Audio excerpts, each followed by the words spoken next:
kuusihõimud olid need, kes rajasid Türkmenistani ja nemad on pärit algselt Mongoolia territooriumilt. Ja kogu Türkmenistani territoorium on 488 000 kilomeetrit, siis umbes 10 korda suur rohkem kui Eestimaa. Sest üle kogu riigis elab siis umbes 6 miljonit elanikku. Umbes 85% elanikkonnast on türkmeenid. Tegelikult see oli tõesti tõsine maavärin, et igast 10 inimesest 9 kaotas selle öö jooksul oma elu. Tulles nüüd tagasi Ashabadi juurde, muideks nagu mäletate, nõukogude ajal oligi Ashabad, aga ma küsisin, kuidas kohalikud kutsuvad, selle linna nimi on Ashgabat, nii et sellest siis ongi Ashgabat on õigem. Ja tegemist on siis valge marmori linnaga ning kõik hooned, mis siia ehitatakse, peavad olema siis valgest marmorist. Marmor pärineb siin Vietnamist, siis Türgist, Kreekast ja Hiinast.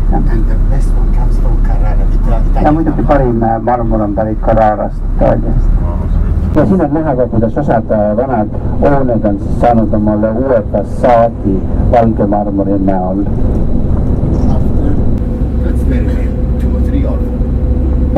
Mis puutub kortermajadesse, siis siin on tavaliselt kas 2, 3 või 4 magamistuba, nii et ühetoalised korterid on nagu suht haruldused.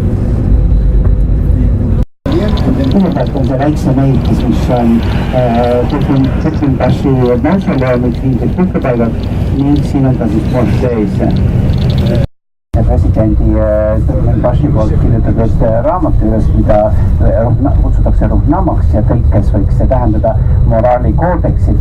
Ja nagu me mainisime mošees, et see Ruhna üks koopiatest on lennutatud ka üles siis kosmosesse. Ma küsisin ka, et kas neil on ilus raha, siis et enne ütleb, praegult on palju kenam.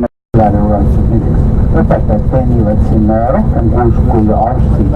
Kui nüüd on $400 arsti keskmine sissetulek, siis õpetajal on see $500. Sest olgugi, et võib-olla meil läänemaailmas nagu on teistsugune suhtumine siin riigi valitsusse, aga siin on pikas oma maagaasi ja naftavarude poolest ja siin on tasuta elekter, tasuta vesi ja maagaas. Nii et mõtle, kui palju sa tegelikult selle peale kodus maksad. Ja siin paremal pool on siis riigi suurim lipuvarras. Ja lipp ise on 40 korda 28 meetrit. 400 kilogram weight of it. Ja kaalub see 400 kilo. Aga nüüd, kus on riik taasiseseisvunud, on laste arv märgatavalt vähenenud, nii et keskmiselt on 3-4 last peres. Ja igal aastal oli koolilastel ka kohustus 3 kuud järgemööda töötada siis puuvilla põllul. Ja siin ongi levinud olnud pikka aega siis sufism, mis on nagu tundevaba religioon ja kui siin ümberkaudsetes riikides võib-olla ei saa kanna abet, siis sind võidakse karistada, et sellist asja Türkmenistanis ei ole. Took it away, said no more death punishment. Siin on küsimus ka surmanutluse kohta, et esimene president nagu loobus sellest. Ja nii nagu moslemitagi on siin kombeks siis 24 tunni jooksul pärast inimese siit ilmast lahkumist, siis ta maha matta.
nii, tere tulemast siia Usbekistanis. So Hiva is considered to be one of the oldest cities. Ja tegemist on siis Hiva puhul tegemist ühe vanima ajaloolise linnaga. And there are different versions about the age of the city. Ja erinevate versioonide järgi on siis vanus ka erinev. And in 1997 we celebrated 2500th anniversary. Ja 97. aastal oli siis tähistati ametlikult 2500 aastat selle linnaga. And it was a big. Ja nagu te näete, siin on jällegi siis Usbekistani lipud väljas, et roheline sümboliseerib maad, see on nagu 4 põhielementi, punane tuld, vesituli, õhk ja maa, nii et sinine on siis vesi ja valge õhk. Ja samuti on lipu peal kujutatud ka 12 tähte, mis omakorda sümboliseerivad 12 piirkonda ehk vilajetti. Ja siin valitsesid erinevad kaanid ja emiirid. Muideks Rustam mainis, et siin on enamuses kala, et Liechtensteini järgi on see teine riik, kus ei ole üldse mingit piiri veekoguga, nii et on samuti teised maismaariigid. Nii et 10 korda on ta suurem kui Eestimaa. Ja praegu on siis ka kogu riigis umbes 31 miljonit. Siin Usbekistanis on käinud ka nii-öelda nagu kerge võitlus selle üle, et milline linn on siis kõige vanem siin ja nii ka Buhara puhul, et arvatakse siiski, et seal on olnud nagu suurem asundus oma 2500 aastat 4. sajandist enne meie ajaarvamist. Ja 24. aastal siis rajati nendest erinevatest kaaniriikidest uus riik, mida hakati kutsuma Usbekistan. Nii et Istan on nagu riik ja see on siis iseseisev, nii et Türgi võimude liit. Ja kui vaadata nüüd neid erinevaid dünastiaid, siis neid on olnud päris palju siin. Kõige esimeseks oli Pärsia päritolu Ahemeniidide dünastia. Ja Ahemeniidid saabusid siia juba 6. sajandil enne meie ajaarvamist.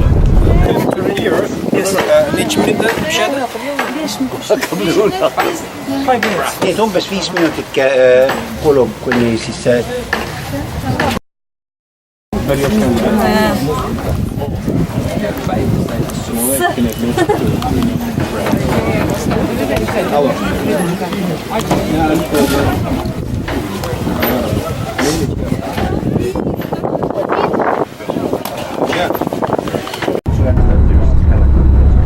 nagu te mäletate, siis Türkmenistanis on Karakummi kõrb ja siin Usbekistanis on Kõsõlkummi kõrb.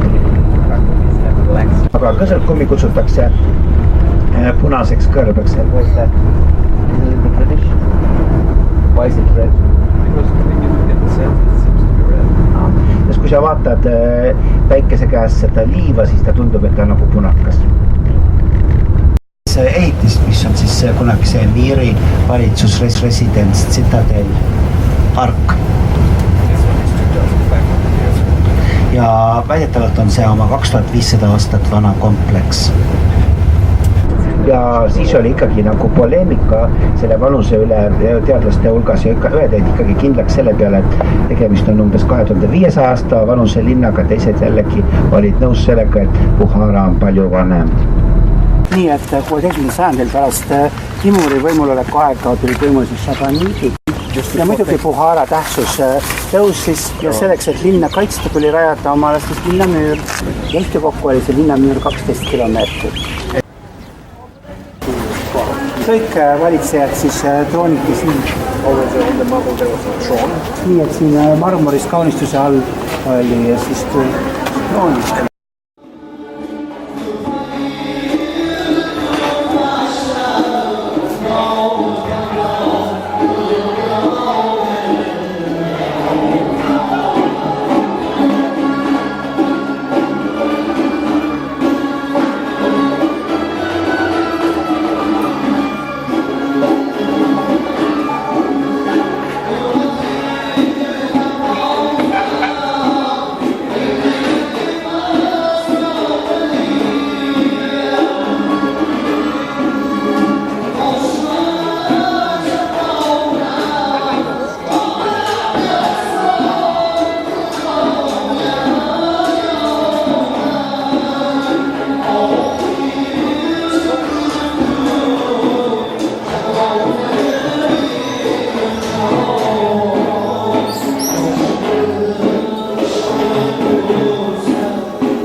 Samarkandist sai pealinn, oli ka siis selles, et Timur ise oli pärit Samarkandist.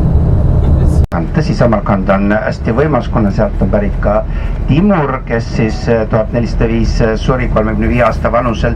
Seal on püstitatud, seal on tema matmispaik, seal on tema ausammas ja kõik nõudest oli despoot ja ta ei jäänud sugugi paljuski maha sellest, mida Tšekis Khan siin tegi, aga teda peetakse rahvuskangelaseks, sest tol hetkel olid riigipiirid juba palju kaugemal ulatused. Ja muidugi Samarkandis on palju erinevaid objekte, kus on siis ka Timur, mis on pühendatud Timurile ja tema võimule ja ka Timuri kujud. Ja linn on ka väga vana, iidne, 2750 aastat. Ja muidugi Samarkandis säilinud ajaloolised hooned on hästi värvikirevad ning majesteetlikumad. Ja Samarkand on arvukuselt Usbekistanis teisel kohal elanike arvu poolest.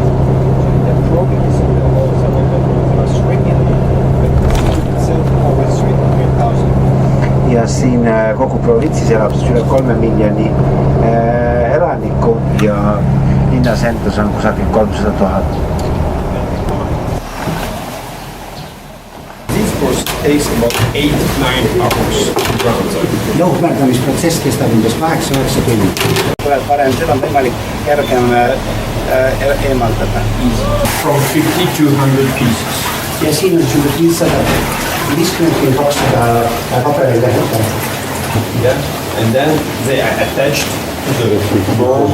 Pärast seda, kui ta on siis 24 tundi siin nii-öelda pressitud, on ta juba nagu võtnud omal teise kuju ja see pannakse siis siia aluse peale kuivama. Nii et juba 8. sajandil, siis kui linn asutati, hakati ka paberit tootma.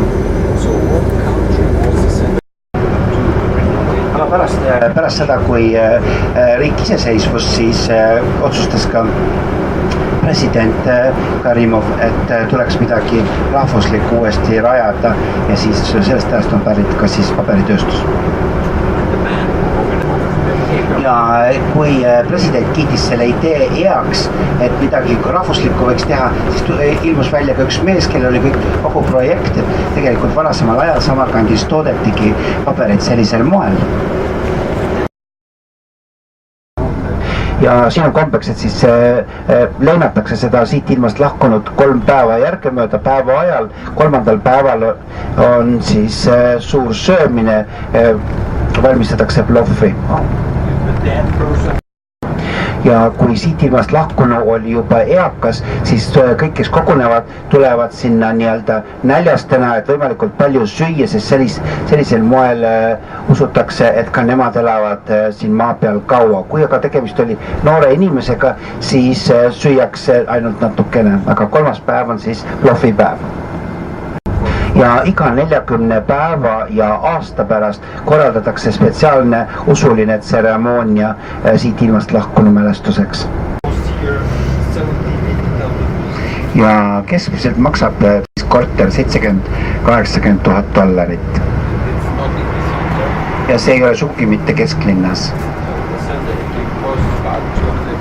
Ja siin kesklinnas on võib-olla korteri maksumus $250,000. Mis puutub siin bussi piletisse, siis on 1000 sommi, sõltumata sellest piirkonnas või kuhu sa lähed. Maksud on siin väga kõrged, nii et kui sa näiteks impordid siin autod mujalt väljastpoolt Usbekistani, siis tuleb tasuda 100% ka veel täiendavalt maksu. Ja mis puutub arstidesse, siis muidugi see on jällegi hea äri, kes on ikka hea arst, siis ta saab oma $1000–200 kuus. Selleks, et paremini elada Usbekistanis, on mitmel inimesel kas 2 või 3 eri töökohta.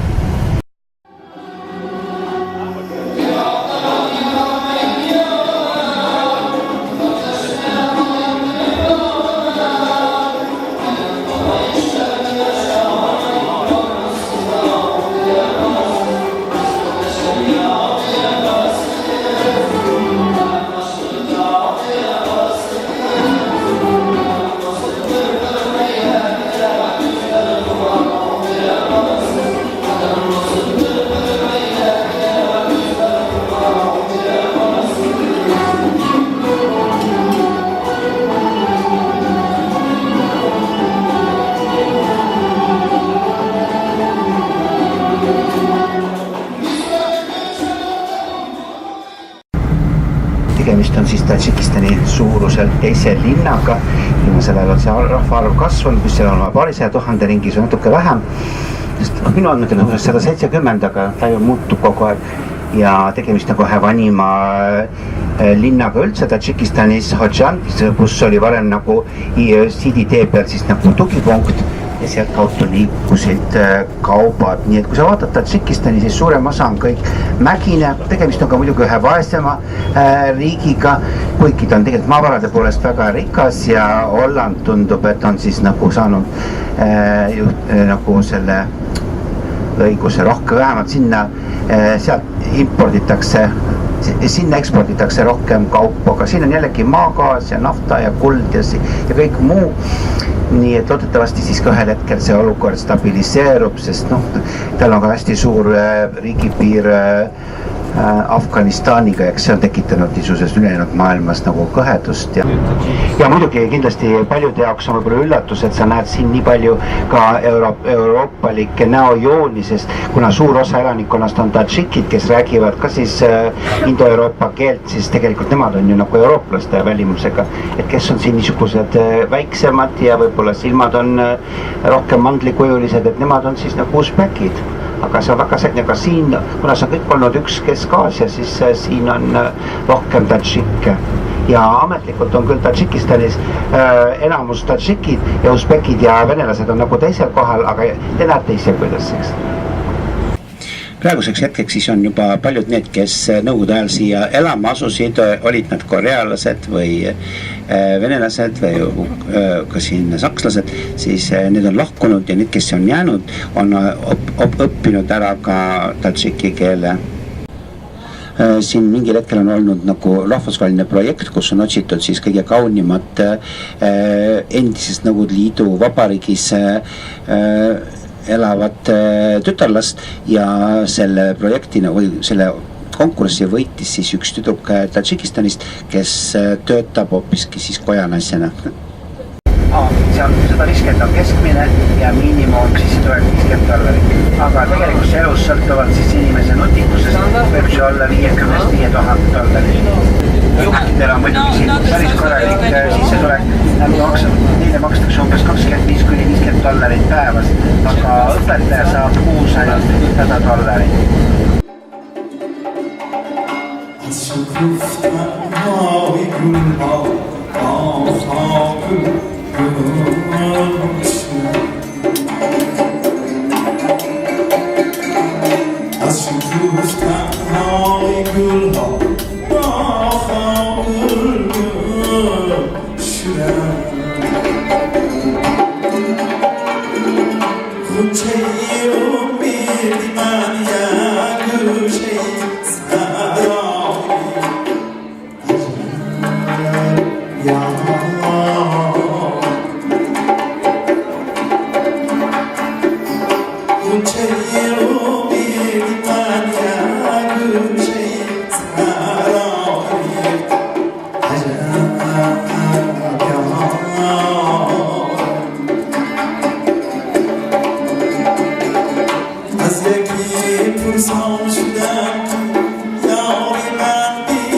Kasahstan tähendab kohta, kus elavad. Ta küsis ka teie käest, mida tähendab siis Kasahstan, et koht, kus kasahhid elavad. Ja siin on arvatakse, et kasahh tähendab omakorda iseseisvat sõltumatut inimest. Kasahstan on nii kaugele jõudnud, et neil on hästi kõrge SKP, $230 miljardit ja arvatakse, et 2050. aastaks saavad nad 30 kõige rikkama riikide nimistusse. Nagu öeldud, on Kasahstanis ka võib-olla üldse kogu regiooni kõige kõrgem keskmine sissetulek, see on $500–600, aga muidugi siin on palju neid, kes teenivad isegi üle $20,000 kuus. Mis puutub siin ametlikult nagu trahvidesse, siis see karistusmäär on päris suur, aga 9 juhtu 10 antakse altkäemaksu. Et siin on hinnad ka kariloomadel väga erinevad, et kui sa näiteks lambaid pead, siis ühe lamba eest võid saada umbes $100–150. Veiste puhul see arv või summa on teine, juba 1000–1200, aga hobused võivad maksta alates $3000 ja neisse on väga hea investeerida. Hobusid on meeletult palju, paljud investeerivad neisse mitte ratsutamiseks, vaid lihtsalt lihaks. Ja kui näiteks on mõned pulmad või matused, siis veristatakse hobune jälle, nii et see on hea kaup. Ja mis puutub puhkepäevadesse, siis kõige suurem püha on vist 9. mai.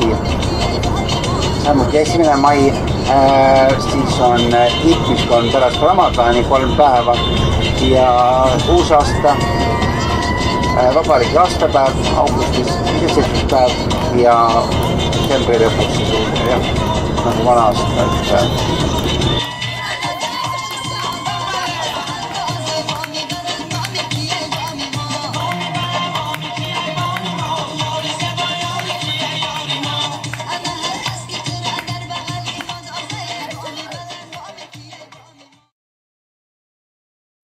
Nii et veel kord tere tulemast Kõrgõzstani, mis on umbes 4,5 korda suurem kui Eestimaa ja ligi 6,5 miljonit elanikku. Ja alguses olid siin Kushanid, no siin on kõik erinevad, siis olid siin Turki kaganaat, siis tulid mongolid, siis hakkasid 15. sajandil erinevad Kirgiisi õimud kogunevad, rajasid oma riigid, kuni 1863 ilmusid juba esimesed Tsaari-Venemaa esindajad, võtsid selle territooriumi enda alla kuni 91. aastal, siis kui riik vahepeal oli Nõukogude võim ja siis taas iseseisvus Kõrgõzstan ja praegult on ta siis ka võtnud sihi turumajandusele. Ta on küll vaene riik, aga püüab nagu minna sama teed nagu Euroopas. Meil on siin kusagil 80 erinevat rahvusgruppi ja statistika järgi on umbes 70–75% siis kirgiisid. Kõrgõzstani elanikkond koosneb umbes 40 kunagisest õimust ja väidetavalt siis oli siin üks rahvuskangelane, kes ühendas kõik need erinevad rahvusõimud ja Kõrgõz tähendab tõlkes siis üks meist 40. Ja Biškekis pealinnas on siis umbes 1 miljon elanikku ja kui toimus niinimetatud tulpide revolutsioon rahumeelne, siis põgenes esimene president Moskvasse, kus ta õpetab praegult füüsikat. Ja kui sa vaatad seda linna, siis on see segu veel mingil moel nõukogude ajast, siis on midagi uut ka, nii et linn on alles rajamisel. Muidu asutati linn 1856 ja nõukogude võimu ajal siis peeti Biškekiga üheks kõige rohelisemaks linnaks üldse. Nii ausammaste kohta, et pärast seda, kui riik iseseisvus, otsustati ka, et kas säilitada need Lenini ausambad või mitte, aga rahvas ise otsustas, et kuna see on kultuuripärand, siis Lenin peab kindlasti olema. Ja keskmine siis kõrgus merepinnast on siin umbes 2500 meetrit, tegemist on hästi mägise maaga, kolmandik on siis mägede all. Nii et siin selle rahvuspargi territooriumil on ka täheldatud lumeleopardi areaal, aga enamus loomi asub juba 2500 meetri kõrgusel. Ja seal on üle 50 erineva mäe tippu, alpinistide matkate hulgas on see väga populaarne paik. paljud on oma eluga siia jätnud, nii mingis kohas on ka nende jaoks kalmistu tehtud. Ja kõige madalam koht on siin 400 meetrit üle merepinna. On järvepõhjas ka 2500 aasta vanus siis asula varemed, et nende peale sattusid Nõukogude spetsialistid. See on ainult mõni meeter, aga praegult on nagu keskmine veetase on tõusnud 8 meetrit. Ja huvitav on see, et tegelikult see on nagu kuulutatud Vabamuuseumiks, aga muidu on need petroglüfid siin ümber Õssõkölli. Tead on see, et kunagi ei ole siin see elamiseks mõeldud areaal, et mida siin täpselt siis selle territooriumiga tehti, pole teada, lihtsalt on polemiseeritud selle. Да, считается, что это было таким огромным святилищем. Et võib-olla mõnes mõttes oli see nagu mingi pühapaik. Да, куда они приходили только для того, чтобы здесь разные слои, разные верования, религии. Ну, мы сейчас пойдем дальше. В основном сцены охоты. Это бараны, козлы, волки, собаки, охотники. Jahipidamine on siis need oinad. Nüüd arvatakse, et need kivid on nagu pärit juba siis viimasest jääajast 13-15 000 aastat tagasi. Need siin on esimesed juba need petroglüfid siis teisest aastatuhandest enne meie aja arvamist. До 8 века нашей эры. Kuni 8. sajandini meie aja järgi.